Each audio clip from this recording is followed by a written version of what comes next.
everyone, and welcome to Fantline Messages of Life. I'm Marvin Fant, and today's message is rape, the hidden crime. In every war there are victims.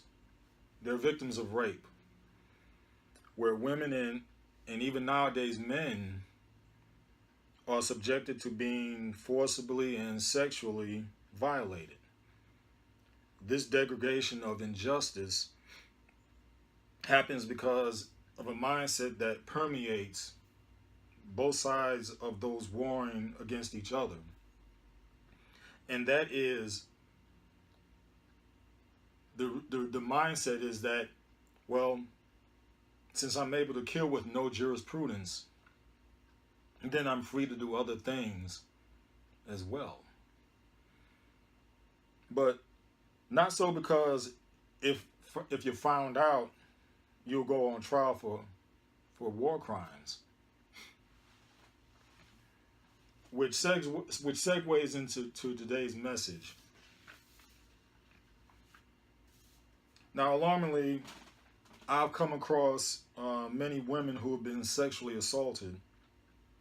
And no, I'm not an expert, but I just want to make a point of this, to bring it to the forefront. And most of these assaults have been by relatives in the home, by either the dad, brother, uncles, cousins, and even mothers sometimes in some occasions. Let's go to Matthew 18:6. Matthew 18:6. And see what the Bible has to say about this. Matthew 18:6.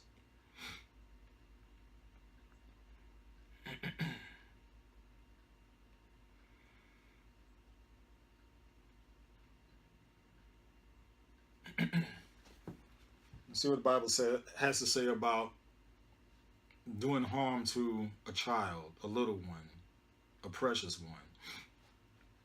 But whoso shall offend one of these little ones, which believe in me, it were better for him that a millstone were hanged about his neck, and that he were drowned in the depth of the sea. Woe unto the world because of offenses, for it must needs be that offenses come, but woe to that man by whom the offense comes. Wherefore, if your hand or your foot offend you, cut them off and cast them from you. It is better for you to enter into life halt or maimed, rather than having 2 hands or 2 feet to be cast into everlasting fire. And if your eye offend you, pluck it out and cast it from you. It is better for you to enter into life with 1 eye, rather than having 2 eyes to be cast into hell fire. Take heed that you despise not one of these little ones. For I say unto you, that in heaven their angels do always behold the face of my Father which is in heaven.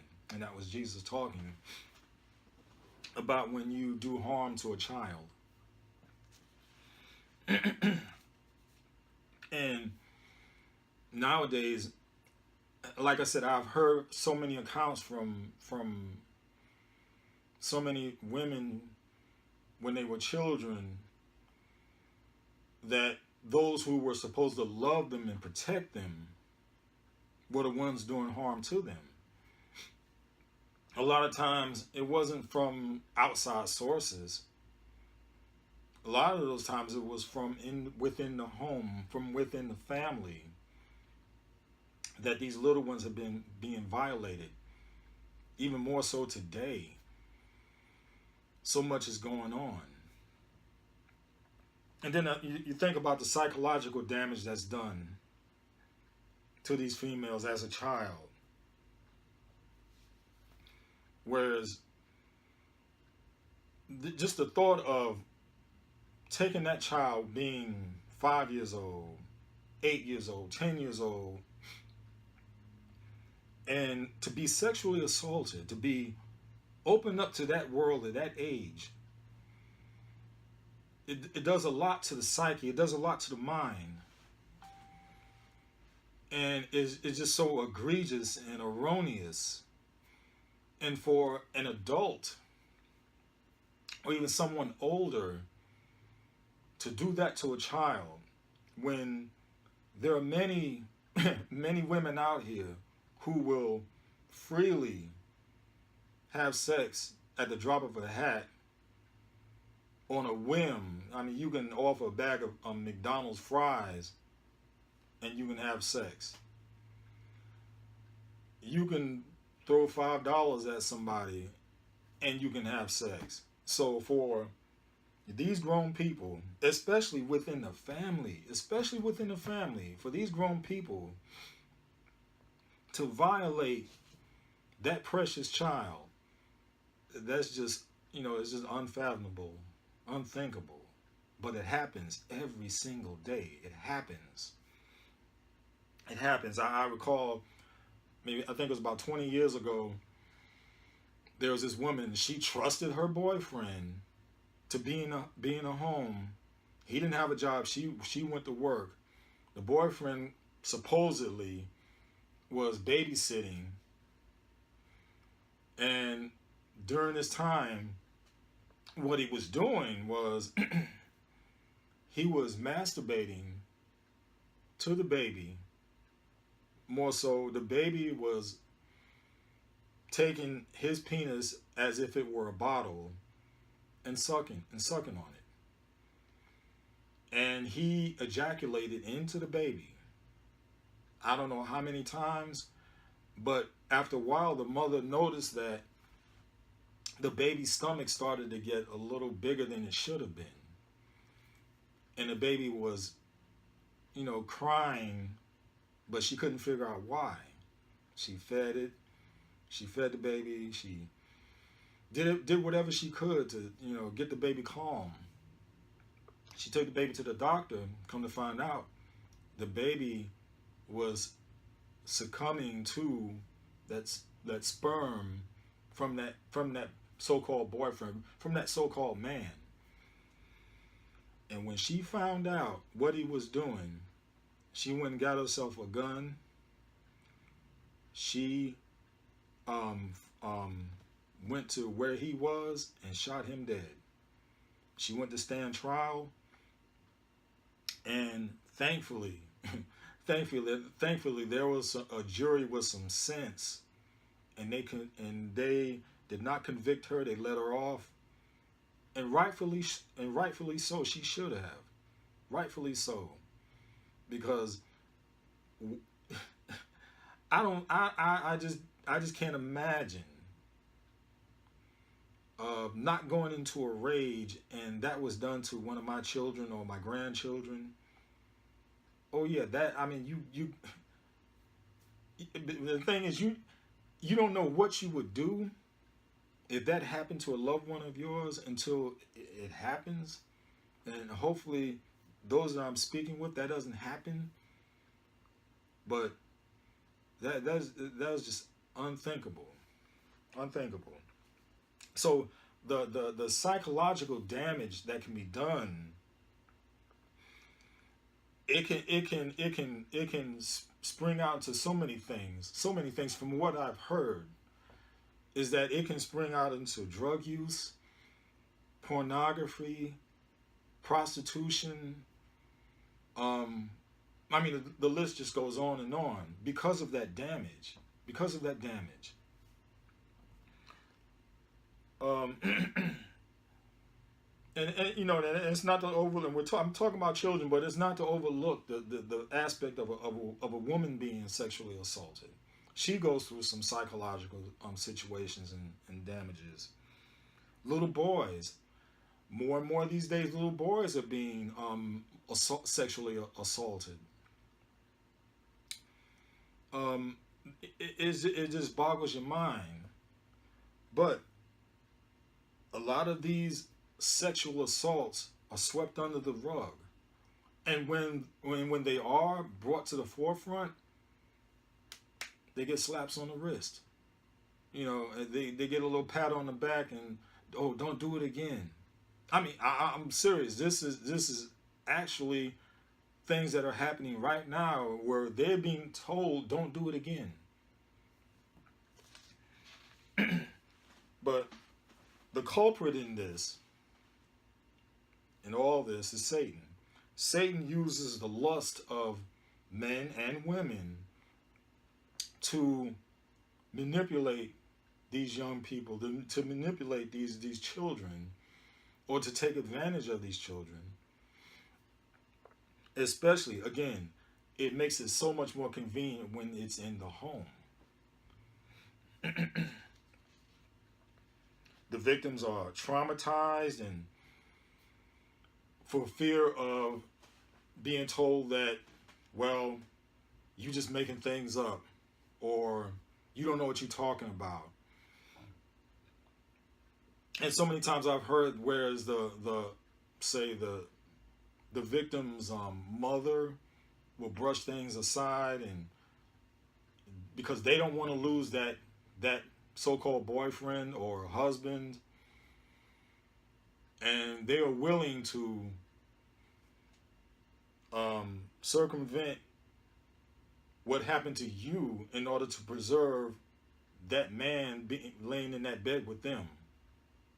It happens so many times, it happens so often, and it's a shame that it happens, but it does.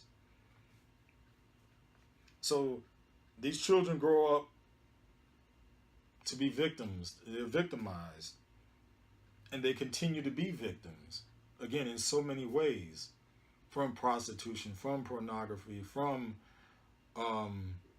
hating men,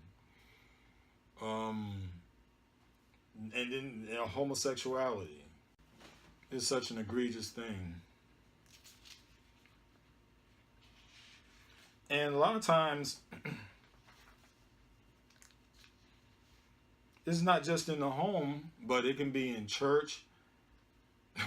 So shockingly, it can be in church, in schools, where these assaults happen also. Where places which you places where you wouldn't think, but it does happen. It does happen. So what I'm saying is, be aware of these things. Be open your eyes.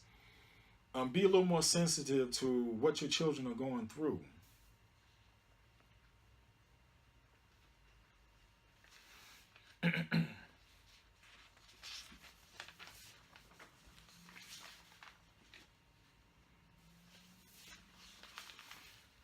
And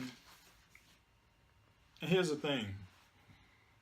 And I say be aware because the children these days, the kids, they're growing up so quick and developing so much more maturely, especially these girls. They can be looking like they're 20 years old at the age of 12.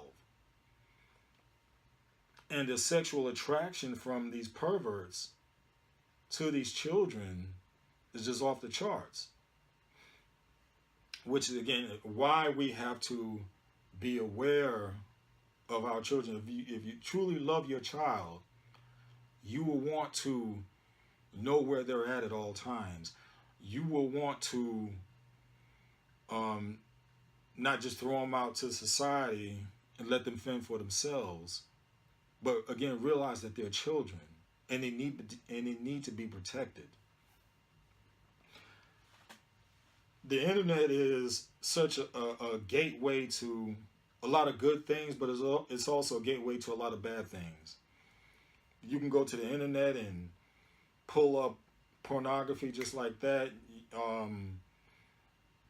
And you can go online to some of these chat rooms, and there's all kind of deviants and perverts that your young daughters and boys can be in line with or attracted to, or those perverts are attracted to them, and putting out fake names, even fake pictures, and lure them somewhere that they shouldn't be. Again, this is why we need to be aware of where they're at, who they're with at all times. So as adults, as parents, caregivers, we need to stop being so lazy with our children and take the time and effort to be around them, to be in their lives. No, we can't monitor everything 24/7, but we can doggone sure try enough is more than what we're doing right now. Because the sentences, again, like I said, for rape or just slaps on the wrist, which is why also we need to get more involved in our communities when it comes to voting. Bring to the forefront that rape crimes need to be more harsher, need to be more penalized, need to be more succinct in who did what, so to speak. Now, I know there are a lot of situations where, and this is with any crime where, you know, somebody can be wrongly accused. I'm talking about situations where, without a shadow of a doubt, you know who did what.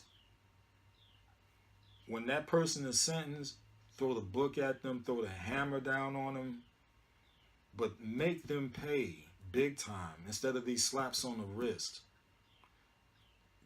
These judges that come up with some of these sentences, again, make them account. They have to be held accountable. They really do. Let's turn to Mark chapter 9, verse 42.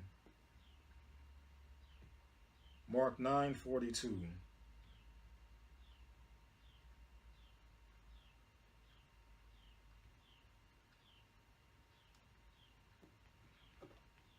Mark 9:42.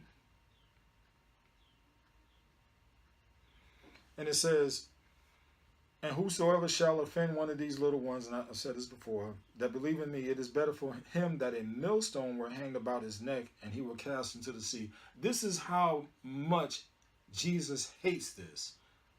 These atrocities against children. He said, basically going gangster on them, that it'd be better that you have a boulder hung around your neck and dropped into the sea. That's how bad this crime is. That's how bad it is in the eyes of God. That it'd be better you have that if you did something to one of these kids, that you should have a boulder. No, he said it's better that it is better. He's saying because once he gets hold of you, it'd be better that you had a boulder hung around your neck and dropped into the sea. That is how bad it is in the eyes of God. So what needs to be done in conclusion is that, again, be aware of where your kids are, be aware of who's around them. Have your antenna up. If they tell you something that's going on, listen to them. Don't just pass it off, but listen to them. Check out who's around them, who their friends are, but especially even with family members. Know who your family members are, okay? Know who their friends are that come around the children. Check out if some of these men or even these women are looking at your kids in a funny way, a strange way that it hadn't done before. All of a sudden, the child is developing and everything. And now say that family member or friend is starting to make these comments, and get the antenna up, get the antenna going. You know, don't just, just observe things, all right? Be a little more observant. Notice if there's any changes in behavior with the child. You know, if the child starts to back away from that person, as opposed to before they would come to that person, now all of a sudden they start to back away from that person. You know, they're not as jovial with that person as they used to be. Warning signs, all right? Check into what they're telling you. You know, oh, so-and-so touched me. So-and-so made these comments. So-and-so looked at me in a funny way. Look into it, all right? Again, like I said, get involved with your community. Get involved with the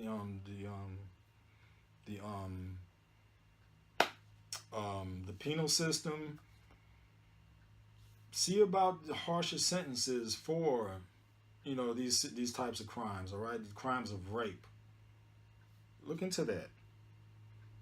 Also, get with the church. The church needs to really step up its game as far as addressing this situation, addressing this issue, because the church is supposed to be the backbone of each community.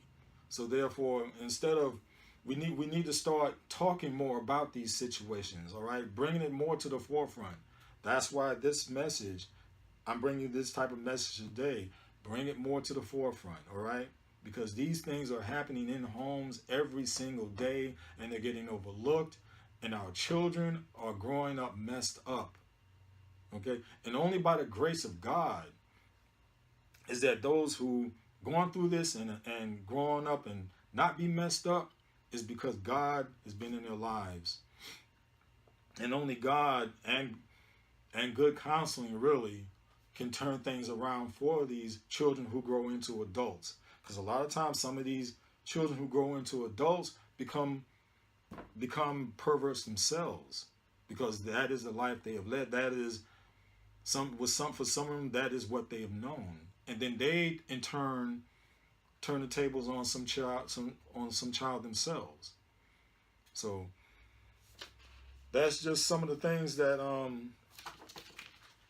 wanted to bring to the forefront about children being raped, the hidden crime.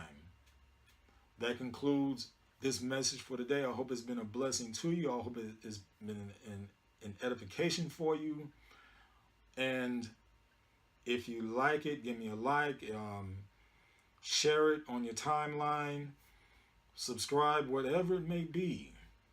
But the thing is, pass this information on to someone else and bring it to the forefront, bring it to the light, all right? Stop letting it be a hidden crime, but it's something that we need to start doing more of. And that's getting involved, that's taking action, and taking notice of our children. Thank you for listening and watching. Peace.